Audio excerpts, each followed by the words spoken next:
2월 23일 금요일입니다. 다음 주 벌써 교재가 떴구나.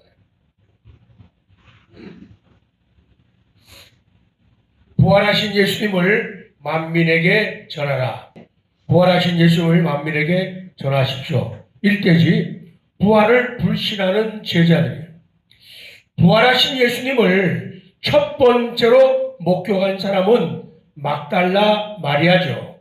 이 막달라 마리아는 복음 사역에 참여했던 사람들에게 부활의 기쁜 소식을 전합니다. 그런데 그들은 그 증언을 믿지를 않았습니다. 또한 엠마오로 내려가던 두 제자도 예수님을 만나고는 예루살렘으로 돌아가서 부활 소식을 전하죠. 그러나 다른 제자들은 그들 말도 믿지를 않았습니다. 성경은 예수님의 죽으심과 부활을 마음으로 믿고, 뭐로 믿고? 마음으로 믿고 입으로 시인하는 것을 구원의 조건으로 제시하고 있죠. 다 같이요. 이해, 시작. 이해할 수 없기에 믿음이 필요합니다. 아멘. 두 번요. 시작. 이해할 수 없기에 믿음이 필요합니다. 시작. 이해할 수 없기에 인간의 지성과 인지의 능력 가지고는 이것을 충분하게 이해할 수 없기 때문에, 그렇기 때문에 믿음이라는 게 필요하다. 믿음은 인지가 없어도 인지를 넘어설 수가 있기 때문이죠. 그 다음 의심의 시작. 의심의 자리에서 확신의 자리로 나아갈 때 부활의 기쁨과 권능에 참여하는 자가 되죠. 의심의 자리에서 확신의 자리로 그리로 나아갈 때 부활의 기쁨, 감격, 그 권능에 참여하는 그런 멋진 통쾌한 인생을 살게 된다. 건너편 꼭대기입니다. 부활을 믿지 않고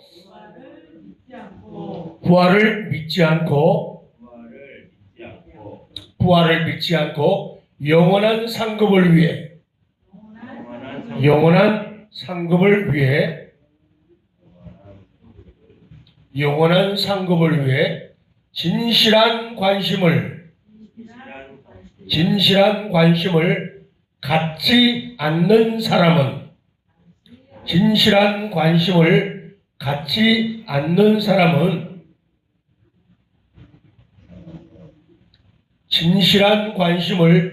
갖지 않는 사람은 무익한 것을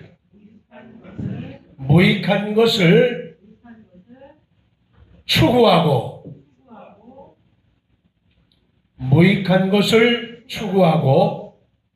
삶을 낭비한다.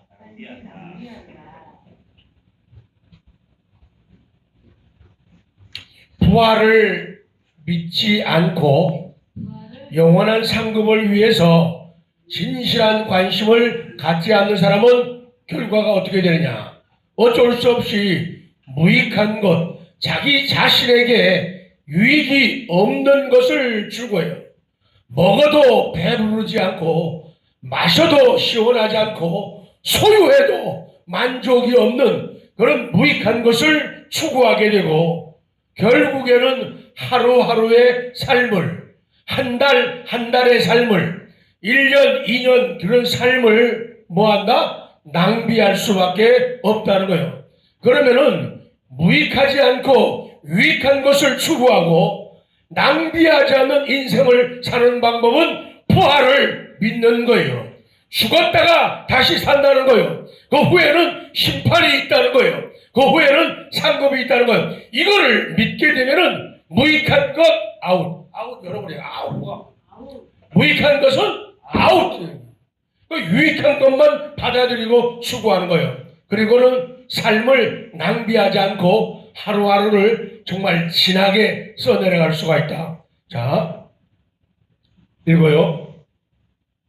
부활을 믿지 않고 영원한 상급을 위해 진실한 관심을 갖지 않는 사람은 무익한 것을 추구하고 삶을 낭비한다. 첫 번째 거 고동주 집사님이 못 썼잖아요. 그러니까 신 집사님이 카톡으로 보내줘요. 카페에서. 자, 마지막 1페이지입니다. 예수님의 마지막 명령이에요. 우리 좀 거룩하기를 많이 시킬게요. 여러분이 읽으면서 감동하는 분은 거기 4줄 같이요. 의심과 같이요. 시작. 의심과 불신이 믿음을 방해하죠. 예수님은 11제자 앞에 나타나 그분의 부활을 확증해 주십니다. 그리고 부활 소식을 여러 차례 전했고도 믿지 않았던 그들의 완고함을 꾸짖습니다. 예수님은 제자들에게 다시금 사명을 주신다. 아멘. 그래서 그 다음 밑에 보면은 한 줄 보면은 전도는 한 영혼을 구원하는 하나님의 방법이다. 전도는 한 영혼을 구원하는 하나님의 방법이다. 3번 시작. 전도는 한 영혼을 구원하는 하나님의 방법이다. 전도는 한 영혼을 구원하는 하나님의 방법이다. 전도는 한 영혼을 구원하는 하나님의 방법이다. 아멘. 맨 밑에 3줄. 예수님은 하나님 우편에 앉으사 지금도 만물을 통치하시는 살아계신 하나님입니다.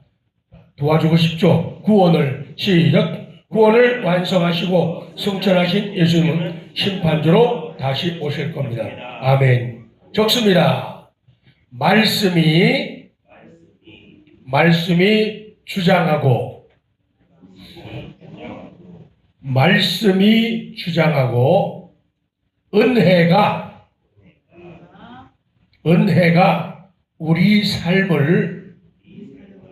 은혜가 우리 삶을 다스리면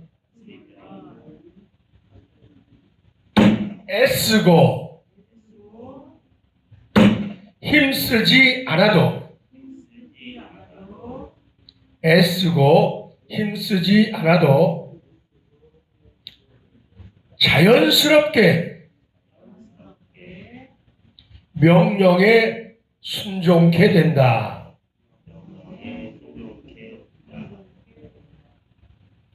왜 사람들은 거룩한 일, 영원한 일, 상급이 있는 일, 실적이 있는 일, 그런 일을 애쓰지 않고 힘쓰지 않을까요? 왜 자연스럽게 명령에 순종을 못할까요?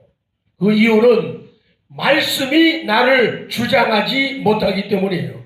말씀이 나를 주장하고 하나님의 은혜가 내 삶을 다스리면은 우리는 애쓰고 힘쓰지 않아도 자연스럽게 뭐라고요? 네, 아주 자연스럽지 않네요. 자연스럽게 어떻게 해요? 명령에 순종하게 되는 것이죠.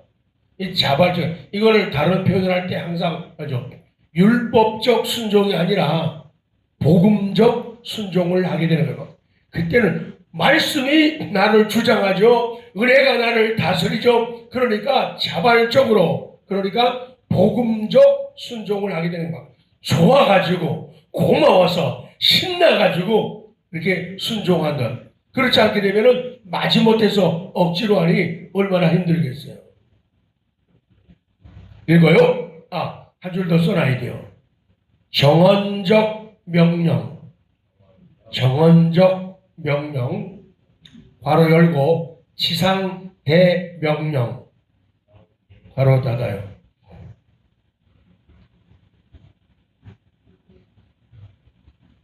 정언적 명령, 지상 대명령. 정언적 명령이라고 하는 지난주에 말씀했죠. 만일, 니네가 만일, 이런 만일이라는 말이 없어요. 또, 혹은, 이런 조건을 붙이지 아니하고 확정하여 말하는 걸 갖다가 정언이라 그래요. 그렇게 말하는 걸 갖다가, 명령을 갖다가 정언적 명령이라는 거예요. 오늘 제목, 부활하신 예수님을 만민에게 전하라. 이것은 무슨 명령이라고요? 정언적 명령이에요. 조건 붙이지 않고 확정하여 말하는 그런 명령, 정언적 지상 대명령이다. 읽어요. 말씀이 시작. 말씀이 주장하고 은혜가 우리 삶을 다스리며 애쓰고 힘쓰지 않아도 자연스럽게 명령에 순종케 된다. 새벽을 말이요. 막 신바람 나가지고 말이요. 막 좋아가지고 말이요. 이게 쉬워요.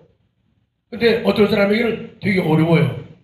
그래서 많은 사람들이 그리스도의 정언적 명령, 지상 대명령 앞에서 마치 소가 도살장에 끌려가면서 들어가기 싫어서 발을 버티고 가는 것처럼 그렇게 살아가는 사람들이 많아요.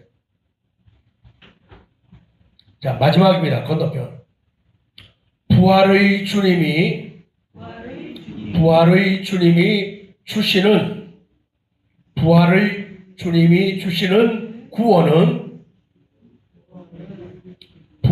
주님이 주시는 구원은 단지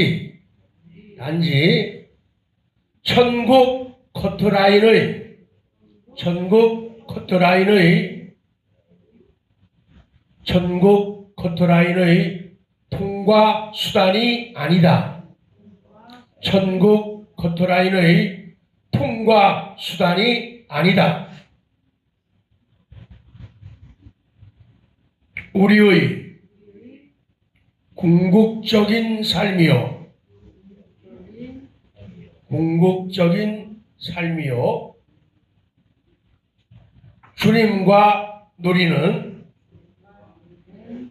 주님과 누리는 영생이다. 친절한 제가 불러드릴게요. 궁극적이다. 궁극. 어떤 과정의, 여러분이 바쁘니까 찾을 시간이 없잖아요. 한가한 제가 찾아야 되니까. 어떤 과정의 마지막이나 끝. 궁극이란 말은 어떤 과정의 마지막이나 끝을 갖다가 궁극이라 그래요. 그러니까 궁극적인 삶이다. 그거는 우리에게 주어지는 마지막 혹은 끝을 말하는 삶이죠. 부활의 주님이 주시는 구원이라는 것은 단지 천국에 입성하기 위한, 들어가기 위한 커트라인의 통과 수단이 아니라는 거예요.